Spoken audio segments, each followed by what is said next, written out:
दोस्तों आज हम एक्सप्लेन करने वाले हैं हाल ही में एक मर्डर मिस्ट्री मूवी जिसका नाम है साइलेंस 2, जो कि आपको जरूर पसंद आएगी, इसलिए वीडियो को भी लाइक कर दीजिए। हम चलिए कहानी शुरू करते हैं। तो मूवी की शुरुआत में हमें एक लड़की को दिखाते हैं जो कि अपने बॉयफ्रेंड के साथ क्वालिटी टाइम स्पेंड करके अपने घर जाने लगती है। तब उसको अपने बॉयफ्रेंड के लैपटॉप में एक चीज दिखती है जो कि शायद उसको नहीं देखनी चाहिए थी, और वह लड़की अब उस चीज की फोटो ले लेती है, जिसके बाद कोई उस लड़की पर हमला कर देता है। यही सीन चेंज होता है जहाँ में से भी अविनाश को देखते हैं जो कि अपनी गाड़ी से कहीं जा रहे होते हैं। तब उनको रास्ते में एक आदमी दिखता है जो कि एक लड़की के साथ जबरदस्ती कर रहा था। तब अविनाश उस आदमी को मारकर अच्छे से सबक सिखाता है ताकि वह आदमी दोबारा ऐसा कभी किसी और लड़की के साथ ना करे। फिर थोड़ी देर बाद अविनाश को कमिश्नर का कॉल आता है जो कि अविनाश को नाइट आउट बार के शूटआउट के बारे में बताते हैं जिसमें 8 से 10 लोग मारे गए। तब अविनाश ये केस लोकल पुलिस वालों को संभालने के लिए कहता है, मगर कमिश्नर अविनाश को फोर्स करके ये केस उनकी स्पेशल टीम यूनिट को संभालने के लिए कहते हैं, क्योंकि उस बार के शूटआउट में एक मिनिस्टर का पीए भी मारा गया, इसलिए उनको ऊपर से प्रेशर आ रहा था।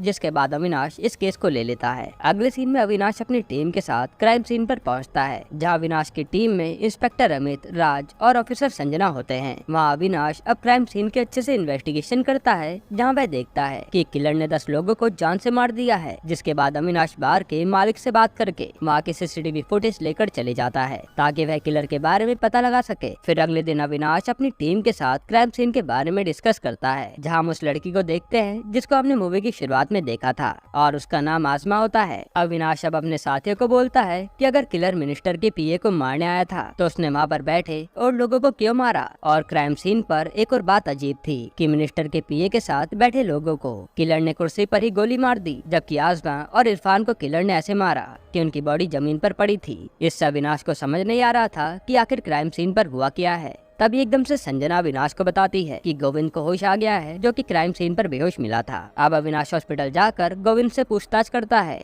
कि क्राइम सीन पर हुआ क्या था। तब गोविंद बताता है कि बार में सब लोग एंजॉय कर रहे थे। तब अचानक से एक काली हुडी वाला आदमी आया और उसने बड़ी बेरहमी से सबको गोली मार दी। तब गोविंद उस किलर का चेहरा नहीं देख पाया क्योंकि उसका मुंह ढका हुआ था, जिसके थोड़ी देर बाद वह डर के मारे बेहोश हो गया। अविनाश अब बार की सीसीटीवी फुटेज देखता है जहाँ उसको 2 आदमी बार के अंदर जाते दिखते हैं। पहला आदमी व्हाइट हुडी में आया था और दूसरा आदमी ब्लैक हुडी में आया था, जिसके हाथ में गन थी। मतलब कि हो सकता है कि वह दोनों साथी थे और उन्होंने मिलकर ही सबको मारा है। अविनाश अब काफी सोचता है तो उसको पता चलता है कि किलर का असली टारगेट मिनिस्टर का पीए नहीं बल्कि आसमा थी, जो कि इरफान नाम के लड़के के साथ बार में आई थी। और किलर ने आसमा के मर्डर को छुपाने के लिए बाकी लोगों को मारा है ताकि किसी को पता ही न चल पाए कि मर्डर किसने किया और पुलिस को कोई एविडेंस भी ना मिले। मतलब कि अविनाश को अब आसमा के बारे में सारी इन्फॉर्मेशन निकालनी थी, तभी वह इस केस को सॉल्व करके पता लगा पाएगा कि ऐसा मर्डर किसने किया है। अगले सीन में हम देखते हैं कि अविनाश अपने नए घर में शिफ्ट कर रहा है। तब उसको जय नाम के इंस्पेक्टर का फोन आता है जिसने पहले उसके साथ काम किया था। जय अविनाश से एक तारा नाम की लड़की के मर्डर केस की बात करके उस लड़की की फोटो अविनाश को भेज देती है, क्योंकि उसे इस लड़की के मर्डर में पिछला कोई केस का पैटर्न लग रहा था। अविनाश अब विंस्टन नाम के लड़के से मिलता है जो कि अब एक्सपर्ट बन चुका है। वह अविनाश को क्राइम सीन के वेपन के बारे में बताता है कि सारे मर्डर एक ही बंदूक की गोली से हुए हैं, जो कि एक साइलेंट बंदूक थी जिसके चलाने से साउंड नहीं आता। फिर पुलिस स्टेशन में राज अब अविनाश को आजमा की सारी इन्फॉर्मेशन देता है और उन्हें एक रिजवान नाम के आदमी के बारे में पता चलता है जो कि आजमा और इरफान का दोस्त है और वो शायद उनको काफी सारी जानकारी दे सकता है। अब हम देखते हैं कि अविनाश कमिश्नर के पास बैठा है जहाँ वह कमिश्नर को सारी बात बताकर कहता है कि किलर का असली टारगेट पीए नहीं बल्कि आजमा नाम की लड़की थी, और वो कमिश्नर को पूरी बात बता देता है। जिसके बाद कमिश्नर केस को सॉल्व करने के लिए अविनाश को 2 दिन का समय देते हैं और अविनाश अब पुलिस स्टेशन में जाकर रिजवान को कांटेक्ट करने को बोलता है क्योंकि वह उनको काफी जानकारी दे सकता था। अगले सीन में डॉक्टर अविनाश को फोन पर आसमा की बॉडी की डिटेल बताते हैं जिसमें आसमा के चेहरे पर एक चोट का निशान था जो कि मर्डर से 2 दिन पहले आया था, और किलर ने आसमा को पास उसके दिल में गोली मारी थी, तभी उसके खून की छींटे आसपास उड़कर गिरी। यह सब सुनने के बाद अविनाश को ये केस प्यार और बदले का लग रहा था। अब हम एक अर्जुन चौहान नाम के आदमी को देखते हैं जो कि दिखने में साइको टाइप का आदमी लग रहा था और वो कोई ड्रामे की रिहर्सल कर रहा था। उसके बाद हम एक पुरानी बिल्डिंग में रिमझिम नाम की बच्ची को देखते हैं जो कि पिया नाम की लड़की के साथ थी। पिया रिमझिम को हीरोइन बनाने के बारे में कह रही थी, इस सीन को देखकर ऐसा लग रहा था कि यहाँ कुछ तो गड़बड़ चल रही है और उस बच्ची के साथ कुछ तो गलत होने वाला है। अब हमें एक गौरव नाम के आदमी को दिखाते हैं जो कि अर्जुन चौहान से बात करके कहता है कि उसने मामला संभाल लिया है, जो कि शायद किसी के मर्डर का हो सकता है। अविनाश की टीम अब रिजवान के घर जाती है तो वहाँ पर ताला लगा था और पड़ोस की आंटी बताती है कि रिजवान गाँव जा रखा है। उसके बाद अविनाश की टीम अब आजमा के रूम पर जाती है जहाँ सब कुछ बिखरा पड़ा था। ऐसा लग रहा था कि किलर ने आजमा के रूम में कुछ ढूंढने की कोशिश करी पर उसे कुछ भी नहीं मिला। अविनाश की टीम अब आजमा के रूम की तलाशी लेती है जहाँ उनको आजमा की अलमारी में काफी महंगी महंगी ड्रेस और गिफ्ट मिलते हैं, जबकि आजमा इतनी अमीर नहीं थी, जिससे अविनाश की टीम समझ जाती है कि आजमा एक कॉल गर्ल का काम करती थी, तभी उसके पास इतने महंगे महंगे सामान थे। अविनाश को अब आजमा के रूम से एक डॉक्टर की पर्ची मिलती है, जिसके बाद उस डॉक्टर के पास आजमा के बारे में पता लगाने चले जाता है। अब डॉक्टर अविनाश को बताते हैं कि आजमा 2 दिन पहले उससे इलाज कराने के लिए आई थी क्योंकि उसके चेहरे पर चोट लगी थी। फिर अविनाश डॉक्टर से आजमा की फैमिली के बारे में पूछता है। तब डॉक्टर बोलते हैं कि आजमा की फैमिली में सिर्फ एक माँ है जिसे आजमा का ये काम पसंद नहीं था, इसलिए वह अपने गाँव चली गयी। अविनाश की टीम अब आजमा की माँ के पास जाकर उनको बताती है कि उनकी बेटी मर चुकी है, जिसको सुनकर आजमा की माँ रोने लगती है। पुलिस को आजमा की माँ के घर में एक कॉरियर मिलता है जो कि आजमा ने भेजा था और उसमें एक पेन ड्राइव थी। जैसे ही अविनाश उस पेन ड्राइव को चेक करता है तो उसमें एक लड़की की मरी हुई फोटो मिलती है, जिसे देखकर अविनाश को याद आता है कि उसने उस लड़की की फोटो कहीं देखी है। फिर अविनाश अपना फोन चेक करता है तो सेम ऐसे ही मर्डर की फोटो जया ने अविनाश को भेजी थी। मतलब कि आजमा को इस मर्डर के बारे में पहले पता चल गया था, तो शायद इसलिए किलर ने आजमा को मार दिया। अब अगले सीन में हम देखते हैं कि पिया रिमझिम के पास 2 लड़कियों को ले आती है जिनको भी उसने हीरोइन बनाने को कहा था। मतलब कि पिया कुछ तो बड़ा प्लान कर रही है। अब हमें पता चलता है कि अर्जुन थोड़ा साइको इंसान है जो कि डॉक्टर से थेरेपी लेता है और यहाँ संजना को अब डॉक्टर का फोन आता है जो बताता है कि रिजवान वापस आ गया है और उनसे मिलना चाहता है। फिर अविनाश की टीम अब रिजवान से जाकर बात करती है। तब रिजवान बताता है कि आजमा एक कॉल गर्ल थी और एक क्लाइंट ने उसके मुंह पर मुक्का मारा, जिसके बदले उसको 10,000 रुपए एक्स्ट्रा मिले थे। जब रिजवान ने उससे चोट का कारण पूछा तो आजमा ने कहा कि उसके धंधे में ऐसा सब कुछ होता रहता है, जिसके बाद रिजवान ने डॉक्टर से उसका इलाज करवाया। फिर वह 4 तारीख को नमाज पढ़कर अपने गाँव चला गया। यहाँ अविनाश को रिजवान पर शक होता है कि वह उससे कुछ छुपा रहा है। तब अविनाश रिजवान से ट्रेन की टिकट मांगता है जिससे वह अपने गाँव गया था और रिजवान उसे टिकट दिखा देता है। हालांकि अविनाश को अभी भी रिजवान पर शक था।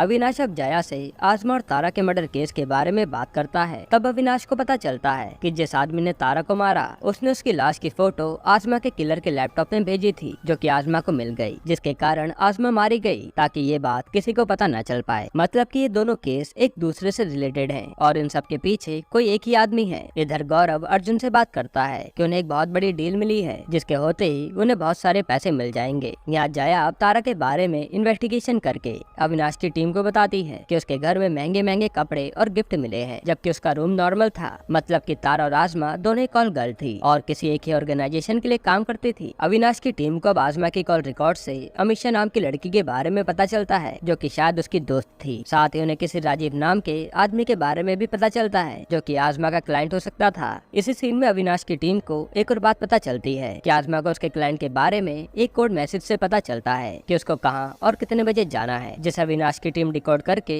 फटाफट इन्वेस्टिगेशन के लिए चली जाती है। फिर जब अविनाश मैसेज वाले एड्रेस पर जाता है तो वहाँ पर ताला लगा था। इसके बाद अविनाश राजीव के पास जाकर उससे आजमा के बारे में पूछता है जो कि शायद आजमा के क्लाइंट में से एक था। तब राजीव बोलता है कि उसको आजमा के बारे में कुछ भी नहीं पता, लेकिन अविनाश को पता था कि राजीव उससे कुछ छुपा रहा है, इसलिए वह राजीव को अपने साथ जेल ले जाने लगता है। तब जेल के डर से राजीव बताता है कि उसको आजमा एक होटल में मिली थी जहाँ उसकी आजमा से बात हुई। तब उसे पता चला कि वह एक कॉल गर्ल है, जिसके बाद आजमा ने उसको अपना नंबर दे दिया और वह उसे डायरेक्ट मैसेज करके अपने पास बुलाता था। उसे आजमा की कोई एजेंसी के बारे में नहीं पता। अब पुलिस स्टेशन में संजना अविनाश को बताती है कि उसको आजमा के कॉल रिकॉर्ड से पता चला कि जिस नंबर से उसको क्लाइंट के मैसेज आते थे वह हर बार चेंज होते थे। जब संजना ने सर्विस प्रोवाइडर से बात करी तो उन्हें ये पता चला कि ये सारे नंबर किसी पूनम शर्मा नाम की औरत की आईडी पर रजिस्टर्ड है। फिर थोड़ी देर बाद अविनाश अब अमीशा से मिलता है जो कि आजमा की दोस्त थी। अमीशा बताती है कि उसको किसी के बारे में कुछ भी नहीं पता, बस उनको एक कोड मैसेज आता है जिससे उन्हें पता चलता है कि उन्हें कहाँ और कब जाना है। फिर अविनाश अमीशा से पूछता है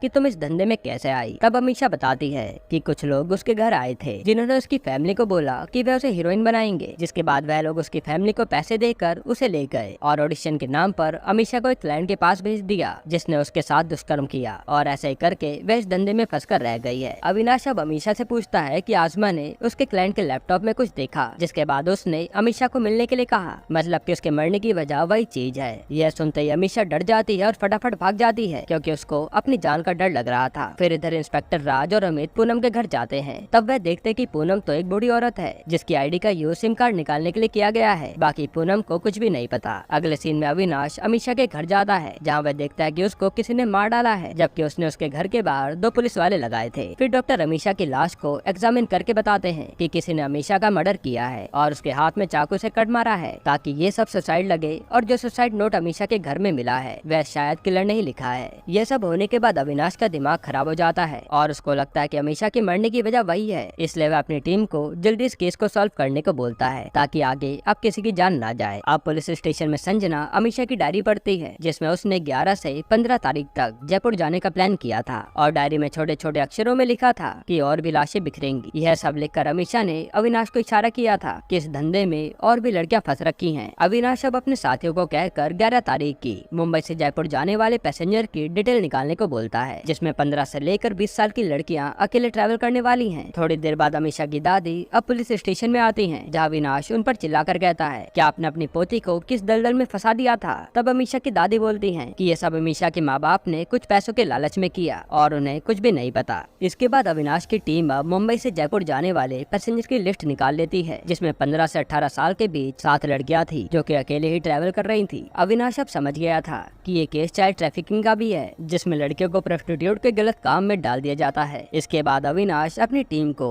उन सब लड़कियों के नंबर पर कॉल करने को कहता है जो कि उन्हें एयरलाइन वालों ने दिए थे, जिससे शायद उन्हें उन लड़कियों के बारे में कुछ पता चल पाए। फिर अविनाश जया को कॉल करके सब बताता है और जयपुर के एयरपोर्ट में लड़कियों को ढूंढने को बोलता है ताकि वह लड़कियों के साथ गलत काम होने से बचा पाए। अगले सीन में हम जयपुर के एक विला में कुछ लड़कों को देखते हैं जो कि मिनिस्टर के बेटे सनी की बैचलर पार्टी मनाने आए थे। इधर जया अब जयपुर के एयरपोर्ट में लड़कियों को ढूंढने की कोशिश करती है पर उसे कोई भी नहीं मिलता, लेकिन हम देखते हैं कि जया के पीछे से एक गाड़ी जा रही है जिसमें कनिका नाम की औरत कुछ लड़कियों को अपने साथ ले जा रही है। इधर अविनाश अब कमिश्नर को सब बता देता है और कहता है कि मुंबई से जयपुर कुछ लड़कियों को ले जाया जा रहा है और उनके साथ कुछ तो गलत हो सकता है, तो उन्हें जल्दी जयपुर जाकर उन्हें पकड़ना होगा। जिसके बाद अविनाश अपनी टीम के साथ जयपुर के लिए निकल जाता है। यहाँ अनिका अब उन 7 लड़कियों को अपने साथ होटल में खाना खिलाती है। तब रिमझिम चुपके से वॉशरूम जाकर अपने घर कॉल करती है क्योंकि उसके पास फोन था पर उसका फोन नहीं लगता। तभी एकदम से अमित एयरलाइन में दिए नंबर से रिमझिम को कॉल लगाकर उसके बारे में पूछता है। तब रिमझिम बोलती है कि वह जयपुर में 6 लड़कियों के साथ आई है। तभी अनिका की आवाज आती है और रिमझिम फोन को काट कर बाथरूम में चली जाती है। हालांकि थोड़ी देर में अनिका रिमझिम का फोन छीन लेती है क्योंकि उसको उसके फोन के बारे में पता चल गया था। अमित अब अविनाश को कॉल करके रिमझिम का नंबर देकर उसकी लोकेशन के बारे में बता देता है। इधर विला में हमें सनी के दोस्तों की बातों से पता चलता है कि आज सनी की तरफ से उनके कमरे में एक लड़की आएगी जो कि वही लड़कियां थी जिन्हें बचाने के लिए अविनाश जयपुर पहुंच गया था। रात को अब अनिका सभी लड़कियों को ऑडिशन का झांसा देकर विला के एक रूम में भेज देती है ताकि वह अपने क्लाइंट को लड़की दे सके। यहाँ अविनाश की टीम भी अब रिमझिम के नंबर की लास्ट लोकेशन से पता करके होटल में जाते हैं जहाँ से उन्हें पास के एक विला के बारे में पता चलता है। इधर सनी के दोस्त लड़कियों के रूम में जाकर उनके साथ जबरदस्ती करने लगते हैं। तभी एकदम से अविनाश अपनी पूरी टीम के साथ आकर विला में छापा मारता है और सारी लड़कियों को बचा लेता है। उसी समय मां मिनिस्टर का बेटा सनी अब एक लड़की के सर पर बंदूक लगाकर आता है पर अविनाश सनी की बंदूक छीनकर उसे खूब मारता है। इधर जया और संजना अनिका को पकड़ लेते हैं जिससे उन्हें गौरव के बारे में पता चलता है और जैसे ही गौरव अपने कमरे से भागने वाला होता है तब पुलिस आकर गौरव को भी पकड़ लेती है, मगर गौरव ने पुलिस के पकड़े जाने से पहले अपने लीडर को सब कुछ बता दिया था जिससे वह बचकर भाग गया। अगले दिन अविनाश की टीम अब गौरव से पूछताछ करते हैं। तब गौरव बोलता है कि उसने किसी का मर्डर नहीं किया, वह बस अर्जुन चौहान नाम के आदमी के लिए काम करता है जिससे उसको पैसे मिलते हैं। पुलिस अब अर्जुन का पोस्टर बनवा कर आसपास बंटवा देती है ताकि उनको अर्जुन के बारे में पता चल पाए। या जया अब अविनाश को बताती है कि गौरव एक डिजाइन शॉप चलाता है जिसके अंडर में वह लड़कियों को सप्लाई करने का काम करता है और अविनाश अब गौरव से तारा के बारे में पूछता है। तब गौरव बताता है कि एक जेरेमी जॉनसन नाम का आदमी दुबई से आया था जिसको तारा पसंद थी। उसने तारा के साथ उसकी वाइल्ड फैंटेसी पूरी की जिसके कारण तारा मारी गई क्योंकि वह कुछ ज्यादा ही वाइल्ड हो गया था। हालांकि वह आदमी यहाँ से बचकर भाग गया। ये सुनकर अविनाश को बहुत गुस्सा आता है और वो गौरव को मारने लगता है। अविनाश अब समझ गया था कि ये सब ह्यूमन ट्रैफिकिंग का धंधा अर्जुन चौहान कर रहा है जिसको वह किसी भी हाल में पकड़ कर रहेगा। फिर अविनाश अब अपनी टीम के साथ सारी लड़कियों को बचाकर मुंबई वापस ले आता है और कमिश्नर अब अविनाश के काम से खुश थे, पर अविनाश अभी भी खुश नहीं था क्योंकि उसका अभी मेन किलर को पकड़ना हसीना था जिसने सब कुछ किया है। फिर पुलिस स्टेशन में अविनाश अब अपने साथी अमित से बात करता है। तब अमित बोलता है कि उनको अर्जुन जैसा डिस्क्रिप्शन वाला कोई आदमी नहीं मिला जिसके बारे में गौरव ने बताया था। अविनाश अब दोबारा से इस केस के एविडेंस चेक करता है। तब उसको पता चलता है कि रिजवान उससे झूठ बोल रहा था कि उसने नमाज पढ़कर 4 तारीख को ट्रेन पकड़ी, जबकि नमाज तो अगले दिन थी और उसने 5 तारीख को ट्रेन पकड़ी थी। पुलिस अब रिजवान के घर जाकर उसे पकड़ लेती है। फिर अविनाश रिजवान को खूब मारता है। तब रिजवान सच बताता है कि 3 तारीख को जब वह आजमा के साथ था तब उसने बताया कि उसने अपने क्लाइंट के लैपटॉप में कुछ ऐसा देखा जिससे वह इन सब धंधे से बाहर निकल सकती है। फिर 4 तारीख को जब रिजवान अपने गाँव जाने लगा तो उसको अर्जुन का फोन आया और उसने उसको ब्लैकमेल करने वाली एक लड़की को धमकाने को कहा। जिसके बाद रिजवान अपनी ट्रेन छोड़कर उस लड़की को धमकाने के लिए एक बार में गया, जहां उसने देखा कि वहाँ तो आसमा है, मतलब कि अर्जुन ने आसमा को धमकाने को कहा था। रिजवान अब आसमा और इरफान से बात कर रहा था। तब एक काली हुडी वाला आदमी आया जिसने वहाँ पर सबको मार दिया और रिजवान को अपने साथ ले गया। जिसके बाद रिजवान उस आदमी से बचकर भाग गया और अगले दिन वह अपने गाँव चला गया। अविनाश अब समझ गया था कि किलर ने ये सब रिजवान को फंसाने के लिए किया है। और जब आजमा को तारा के मर्डर की बात पता चली तो उसने अमीशा को बताया ताकि वह दोनों इस धंधे से बचकर निकल सकें, जिस कारण वह दोनों ही मारी गई। अविनाश को यहाँ एक और बात पता चलती है कि जिस आदमी से आजमा मिला करती थी वह शायद अर्जुन ही था, जो कि शायद आजमा से प्यार करने लगा था। इसलिए उसने आजमा को तब नहीं मारा जब उसको तारा के लाश की फोटो दिखी थी। अब अविनाश के दिमाग में काफी सारे सवाल चल रहे थे जिसके जवाब उसके पास नहीं थे। और संजना अब अविनाश को बताती है कि अब तक जितने भी लोगों से उन्होंने पूछताछ करी है किसी ने भी अर्जुन को देखा नहीं है और रिजवान ही अर्जुन का खास आदमी है जो कि उसका सारा धंधा संभालता है। साथ ही शौक की बात तो यह है कि सारी कॉल गर्ल अर्जुन को 1,20,000 रुपए हर महीने भेजती हैं, जो कि रिजवान अर्जुन को देता था। अविनाश अब रिजवान को जाकर दोबारा मारता है क्योंकि वह उसको पूरी बात नहीं बता रहा था। तब रिजवान बोलता है कि वह हर महीने 30 कॉल गर्ल से 1,20,000 रुपए कलेक्ट करके अर्जुन को देता है, पर उसने अर्जुन को देखा नहीं क्योंकि वह पैसे आर्टिफैक्ट कंपनी के अकाउंट में डालता है। अविनाश की टीम अब आर्टिफैक्ट कंपनी के एड्रेस को निकालकर वहाँ पर जाती है, जहाँ वह देखते हैं कि वहाँ राजीव बैठा है। राजीव अब अविनाश को बताता है कि अर्जुन चौहान तो उसका साला है। जिसके बाद अविनाश अर्जुन को जाकर पकड़ लेता है, पर अर्जुन को इन सब मर्डर और एस्कॉर्ट के धंधे के बारे में कुछ भी पता नहीं था और वह बस पागलों की तरह हरकतें कर रहा था। लेकिन अविनाश की टीम को अब अर्जुन के रूम से सारे एविडेंस मिल जाते हैं जिससे वह कॉल गर्ल के सारे धंधे चला रहा था। पर यहाँ अविनाश ये समझ गया था कि वह अर्जुन नहीं है जिसको वह ढूंढ रहे हैं। कोई बड़ी चालाकी से अर्जुन को फंसा रहा है ताकि वह बच सके, क्योंकि अर्जुन के मिलते ही उनको सारे एविडेंस बड़ी आसानी से मिल गए जिसको वह कितने टाइम से ढूंढ रहे थे। और वैसे भी अर्जुन पागल था जिसके बस का ये सारा काम करना नहीं था। अविनाश की टीम फिर भी अर्जुन को पकड़ कर ले जाती है क्योंकि उनको कमिश्नर को कुछ तो दिखाना था। अब जैसे अविनाश जाने लगता है तब राजीव की बीवी का पर्स गिर जाता है जिसको उठाने में अविनाश उनकी मदद करता है। फिर पुलिस स्टेशन में जाकर अविनाश काफी सोचता है कि इन सब केस के पीछे कौन है जो कि उनकी आंखों से छुप रहा है। तब उसको छोटू की माचिस से सिगरेट जलाते ही कुछ याद आता है, जिसके थोड़ी देर बाद अविनाश राजीव की बीवी आरती से बात करने जाता है। तब वह आरती से पूछता है कि वह 11 से 14 तारीख के बीच कहाँ थी। आरती बोलती है कि वह बेंगलोर छुट्टी मनाने गई थी। तब अविनाश बोलता है कि वह झूठ बोल रही है क्योंकि उसकी कार तो मुंबई दिल्ली के हाईवे की तरफ देखी गई, जहाँ दिल्ली में उसने एक कार रेंट पर जयपुर जाने के लिए ली थी। जिसका जवाब देते हुए आरती बोलती है कि वह जयपुर गई थी तो क्या हुआ। फिर संजना आरती की मेडिकल रिपोर्ट दिखाती है जिसके हिसाब से उसके पापा ने उसकी हार्मोन सर्जरी करवाई थी। तब आरती बोलती है कि हाँ करवाई थी क्योंकि वह एक लेस्बियन है। आरती अब अरविंद को उसकी स्टोरी बताती है कि उसके पापा को उसका लेस्बियन होना बिल्कुल भी पसंद नहीं था।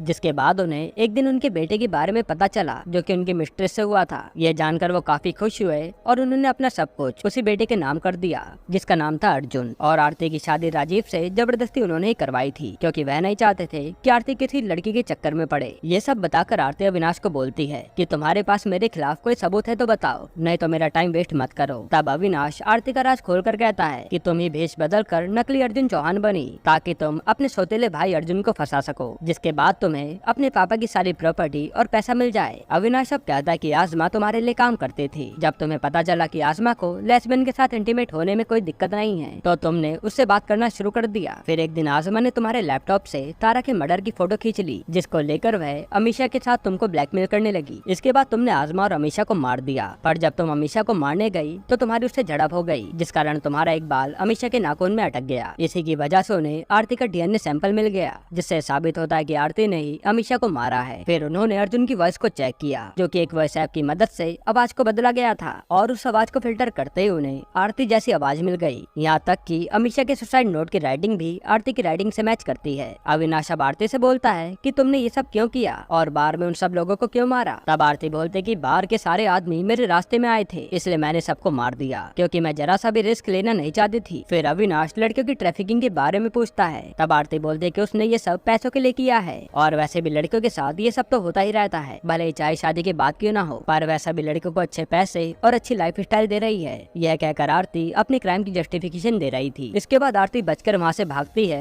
और टेरेस से कूदकर अपनी जान दे देती है क्योंकि उसको पता था कि वह बच नहीं पाएगी। जिसके बाद ये केस यहीं पर खत्म होता है। फिर पुलिस स्टेशन में अब संजना अविनाश से पूछती है कि आपको कैसे पता चला कि आरती इन सबके पीछे है। तब अविनाश बोलता है कि उसने आरती के बैग में मैच स्टिक का बॉक्स देखा था जो कि सेम उसने जयपुर में देखा था, जिससे उसको आरती पर शक हुआ और जब उसने इन्वेस्टिगेशन की तो वही कातिल निकली। अब अविनाश की टीम रिलैक्स होकर घर जाने लगती है। तभी अविनाश की टीम को एक और केस मिलता है, जिसके बाद ये मूवी यहीं पर खत्म होती है। यानी कि दोस्तों इसका पार्ट 3 भी आएगा। वैसे अगर आपको इसका पार्ट 1 देखना है तो आप ये वीडियो देख लीजिए।